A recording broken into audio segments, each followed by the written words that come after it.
So this is regarding certain topics in operating thermodynamics and thermal systems in agriculture engineering. Myself, Krishna Veni from the Department of Agriculture Engineering.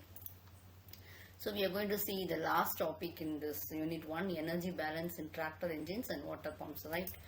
So what happens here is, energy balance means what it is. So real input energy we do have, output energy we do have, and this is very essential in order to analyze the performance of agricultural machinery. Okay, so this will help to determine the efficiency loss and also fuel utilizations, etc. So what we are going to do is, energy balance will be quantifying the distribution of energy. So how the energy is distributed, we can find out whether any energy is wasted. Okay, in any means we are going to utilize the energy for producing as uniform useful work, and we can identify the losses, etc.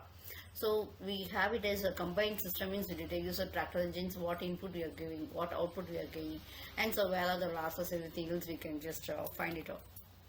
So this is actually, when you take it as an internal combustion engine, in the case of tractor engine, that is a diesel engine, so this is one.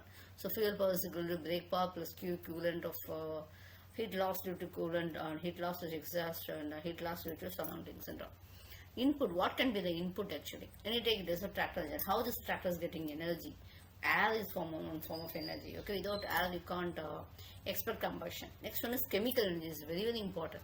So your chemical energy which has been given to the fuel is playing a major role in your energy input. And output is what are useful mechanical output you are getting.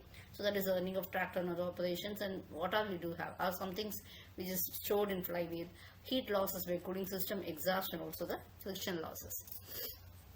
And the fuels will be m dot into heat, that is calorific value. So how much mass it's flowing into calorific value. So brake power means it will be the useful power delivered by the engine's crankshaft. Okay, so this engine's crankshaft will be the input for our output for the water pump. Q coolant means, so this coolant we are using in order to check that whether it's energy. See, certain components they cannot withstand heat, and also we require coolant. So what happens, that coolant, if it's actually a waste only. Okay, we are doing it in order to avoid the cracks and others, but it is actually a heat loss only. And next one is the Q exhaust, will be the heat loss due to exhaust gases. Okay, nowadays we are going for regeneration and how we are going to use this exhaust gases. Q surroundings, so you take it as a radiation or oil frictions, everything else we go for Q surroundings. Next one is a water pump. Water pump, what is the work actually? We are converting the mechanical shaft into hydraulic energy. So it's used for irrigations and all. The key parameters would be the head, discharge, pump, and efficiency.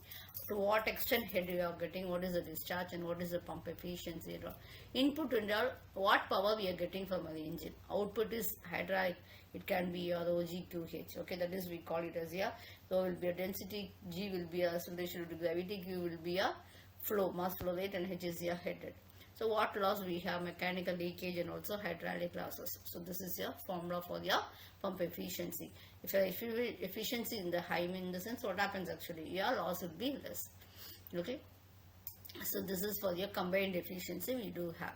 Okay, so engine efficiency, shaft output, and hydraulic power output. So conclusions. So this will be used for identifying the losses. It will be used for optimizing tractor and pump operation.